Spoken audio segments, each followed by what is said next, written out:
One of the important aspects of the G20 New Delhi Declaration was its commitment as far as gender equality and recognition of the fact that climate change has a disproportionate impact on women. That was an important aspect of the G20 Declaration in New Delhi. The declaration talks about promoting full, equal, effective participation, irrespective of gender, as decision makers in all spheres of society, across sectors, at all levels of the economy. But more importantly, the declaration also focuses specifically on the digital gender divide and commits to halve that digital gender gap by the year 2030. Obviously, reducing gender violence both online and offline. Joining us this evening is Bishakha Datta, filmmaker and executive director of Point of View, who's worked very closely on gender equality issues, both digital and non-digital. We'll also hopefully be joined by Padmini Ray Murray, founder of Design Beku from Bengaluru, who's also worked on these issues. But first to you, Ms. Datta, can you just explain, sometimes we tend to try hard to understand what this digital gender divide is, but it's often on the face, both in terms of algorithms as well as in terms of access to devices and the digital world, right? Yes, thanks very much. And first of all, let me just commend the G20 for recognizing that we live nowadays in a phygital world, right? With our feet on the ground and our hands on our mobile phones, and therefore how important it is to look at gender equality, not just in physical spaces, but also in digital spaces. That said, what is the digital divide? The digital divide actually spans a huge spectrum, and it basically means that women, girls, trans persons, and other genders don't have free, unconditional, or equal access to the internet. And let me just give you a couple of quick examples which are universal across India. One is, we see in many, many low-income households that the son is always given a mobile phone a few years ahead of the daughter, which means that he is able to access education, employment, information, a whole bunch of opportunities, while she falls behind, right? That's one example of the gender gap. And also I want to say that even when there are digital devices in the hands of all genders, what we see is that there are very strict rules in households that govern how girls and women can use mobile phones, right? So they can't use them freely. Very, very conditional access, very limited access, WhatsApp messages being monitored, etc., etc. So there's a lot of discrimination, and there's a whole bunch of other factors. But unless we basically look at the sort of below the iceberg, at all the gender norms and rules, it's very, very hard to actually do something meaningful about the digital gender divide. It's important that you make, and it's very interesting, this point, and it needs a further examination or perhaps an investigation. I believe Padmini has also joined us. Padmini, this is not just about access to devices, right? It's a little more than that, even in terms of algorithms and the kind of search results that are thrown up. It's often on the face, this discrimination. Yeah, so I think one of the biggest problems that we face is also who builds technologies. So as we know, access into STEM for girls and women is very limited all over the world, and India is no exception. And I think one of the biggest issues are who builds the data sets which kind of inform our search results, for example. So many of you are familiar with the fact that Google will give you auto suggested results.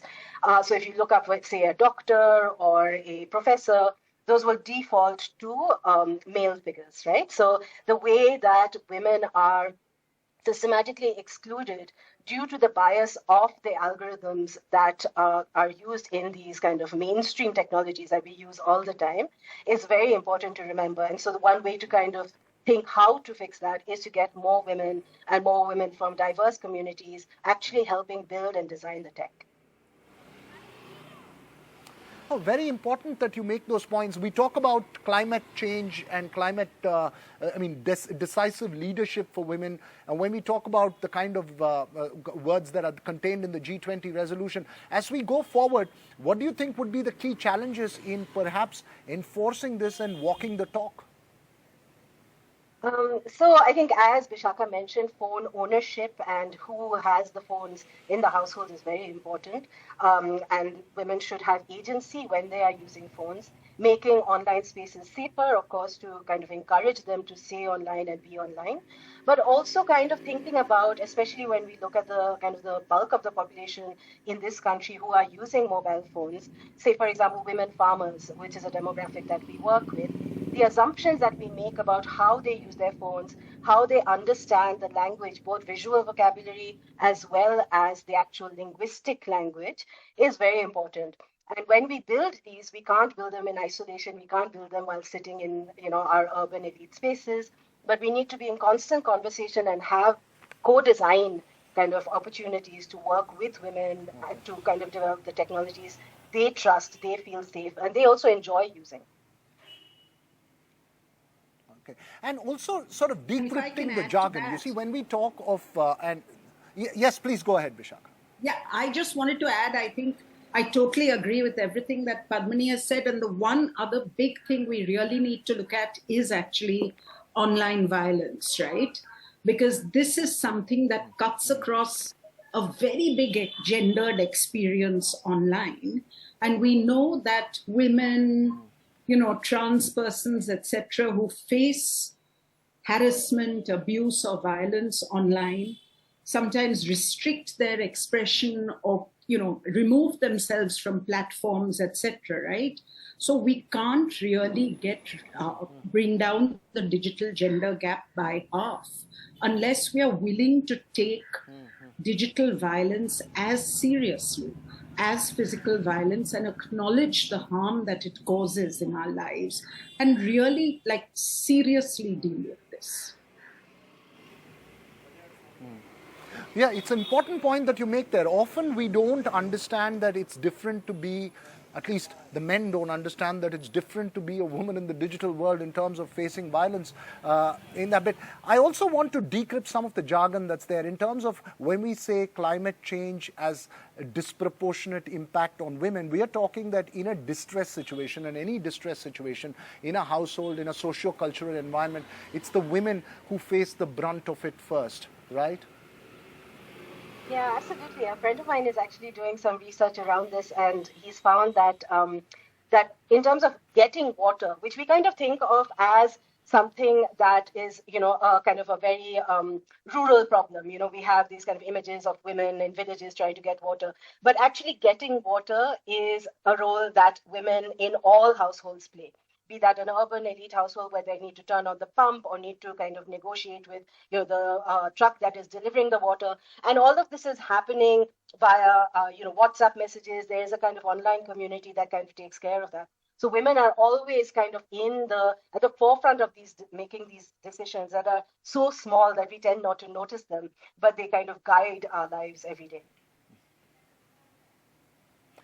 And Bishakha, in terms of percolating what has been said in the resolution down to in the G20 declaration, that was the New Delhi declaration, down to the ground in terms of grassroots realities, what would you believe are the key challenges? Is it social, is it technological, is it cultural, or is it just a matter of will to push it down the line?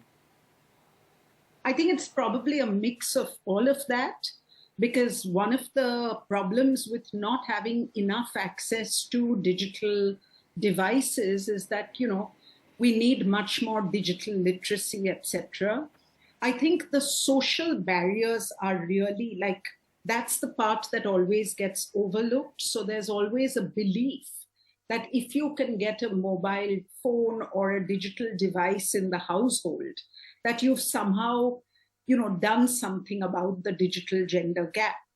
But the problem is that, the technology can bring it to the household, but then the gender norms take over inside the four walls of the house, right? And that's a social issue. So we have to really look at it in a way where we are able to deal with all of these at the same time. And if we think of it of mobile technology as a resource, it's actually no different from water, frankly, right? You can put pipes taking water to a village, but can you ensure that all the people living in that village who come from different caste, religion, and other backgrounds will have equal access to that water? So similarly, think of the mobile phone or think of the digital as a pipeline. You can bring it to somebody's door, but then all these social factors take over. Well, important that you put that out, and a fascinating comparison to water, given the world and the times that we live in. Finally, to you, Padmini, in terms of this featuring in a declaration and in terms of the India context, what is your big takeaway? I mean, are we different from the global context? Obviously, you live in Bengaluru. You are part of the global environment. But in terms of the local geographic environment and social realities of India, is there something specific, something harder that we need to try, or something differently that we need to look at in terms of this problem? I would say two things. One is at a policy level that there needs to be kind of regulation of AI and data sets, and also kind of adhering to digital safety guidelines that need to be enforced in order to ensure that more women are coming online. And the second that I would say is to understand that the way that the majority of this country uses phones is very different from the way that we use our phones. So the phrase that Vishakha used, digital literacy is not only being able to use your phone or be able to be on a social network, right? It's about being able to use your browser to search. It is about being able to use an Excel spreadsheet to do a job or to find work, right? So it's a suite of skills that needs to be in place that just having a device will not allow. So we need to make a very proactive move towards teaching people, especially women and girls, how to use their phones, how to stay safe, and how to ensure that they are being able to optimize their online experience. Right. Thank you, Padmini. Thank you, Vishakha. Very important points that the two of you have made in terms of being conscious and aware. Sometimes a lot of these issues are just swept under the carpet, but it's important that whether it's an online or offline, the sensitivity and the push towards that gender equality as in that declaration is followed in spirit. Thank you too for joining us.